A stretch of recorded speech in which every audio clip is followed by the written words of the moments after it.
में जिस बात को लेकर गांव में रहने वाला आम व्यक्ति जिस बात से आक्रोशित है, उसको लेकर जो धरना किया जिला कांग्रेस कमेटी जालोर ने, हमारे बीच में उपस्थित रमीला जी जिलाध्यक्ष,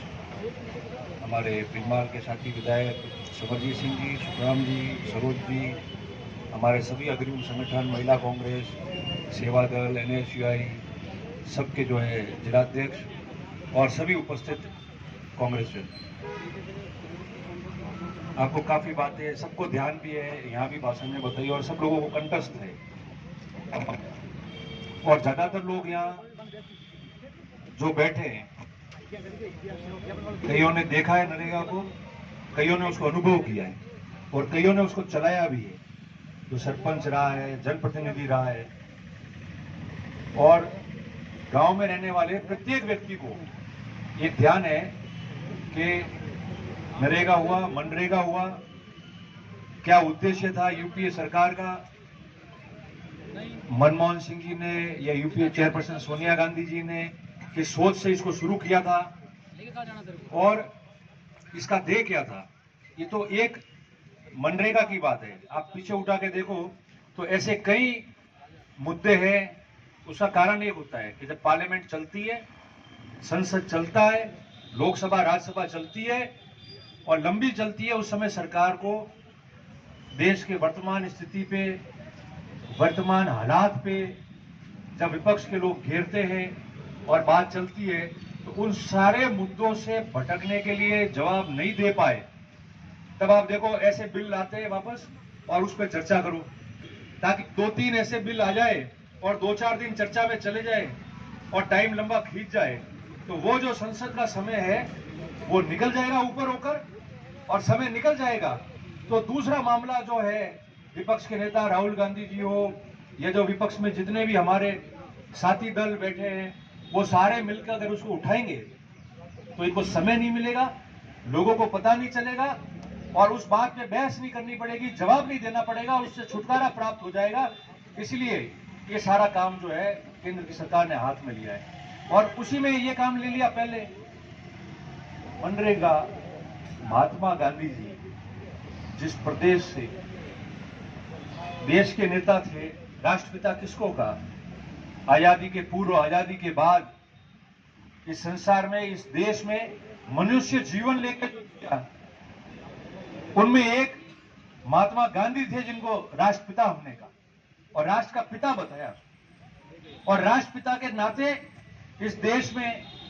इस देश के संचालित सभी सरकारी कार्यालय में वो प्रशासनिक अधिकारी बैठता हो, वो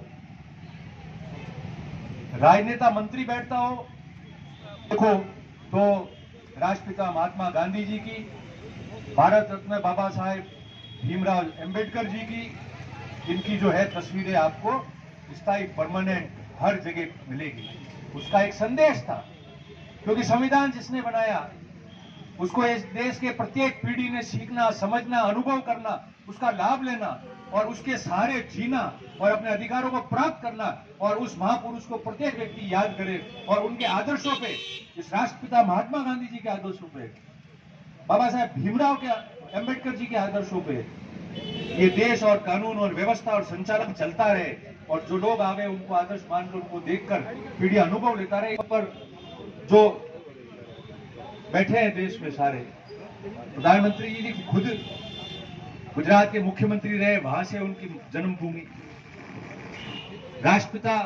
बने महात्मा गांधी जी ने सबके साथ संघर्ष किया, आजादी हुई, पर मूलतः जमीन और स्थान वहां से है, उस प्रदेश से, और हम लोग मान सम्मान देने के लिए रखा, क्योंकि बापू के जो आदर्श थे और वो चाहते थे कि लाभ प्रत्येक व्यक्ति ले। उनका कहना था कि समाज का प्रत्येक व्यक्ति है, उसको लाभान्वित होना चाहिए, उसको लाभ लेना चाहिए। तब जाके वो नेहरू जी के नाम बदल दिए, कई जगह उनके बदल दिए, सब बातों पे विरोध हुआ है, मगर आज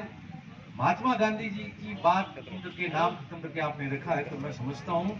कि कुछ पीछे बाकी रहता नहीं है बोलने के लिए। देश किस दिशा में जाएगा और लोग क्या सीखेंगे, पीछे वाली सरकारें आएगी, पीढ़ी आएगी, क्या सीखेगी,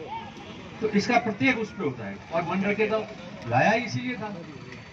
और यूपीए की सरकार आई, मनरेगा शुरू किया, उससे पहले आप जानो, एक उदाहरण आप सबको ध्यान है कि 98 में जब कांग्रेस की सरकार 90 के दौर के बाद में पहली बार बनी, 8 साल बाद में, समरजीत सिंह जी एमएलए थे 98 में, 2000 में भीषण अकाल हुआ। राजस्थान जो है ये अपना वाला भाग तो पूरा उसके चपेट में था। सोनिया गांधी जी खुद यहीं आई थी और अपने किसी रास्ते से यहाँ बाड़मेर और सब जगह गुजरी गई। उस दौरान भी कांग्रेस पार्टी, कांग्रेस के सरकार, कांग्रेस के नेताओं, कांग्रेस के मुख्यमंत्री, कांग्रेस के मंत्री, उनकी ये सोच रही थी कि राजस्थान में किसी को भूखा सोने नहीं दिया। मरने की तो बहुत दूर की बात है, और इतिहास गवाह हो गया था कि गेहूं की बोरियां जो है वो जमा हो गई थी काम करने की। इस सोच से और उस भावनाओं से काम किया, और इसीलिए वो मनरेगा आया कि लोगों को काम मिल जाए, गांव के बाहर नहीं जाना पड़े, पलायन करना नहीं पड़े, किसी के पास रोजगार नहीं है वो बैठा है छोटा मोटा काम कर सके। और यहां तक कि भारत सरकार जो यूपीए सरकार थी, कांग्रेस की, डॉक्टर मनमोहन सिंह जी की सरकार, उन्होंने यहां तक कई मुद्दे आए, रोजगार दिन बढ़ाने, पेमेंट बढ़ाने, सब पे किया। और आज क्या हालत है? कल मैं सुन रहा था बाड़मेर के हमारे सांसद को लोकसभा में, उन्होंने पूरा वर्णन करके बाड़मेर में कितना बकाया है, पेमेंट अभी नहीं जा रहा है, उसके बारे में उन्होंने, आप सुनना वापस कि इतना पेमेंट तो हमारे यहाँ बकाया है। ऐसे मैंने अलग अलग सांसदों को सुना हुआ।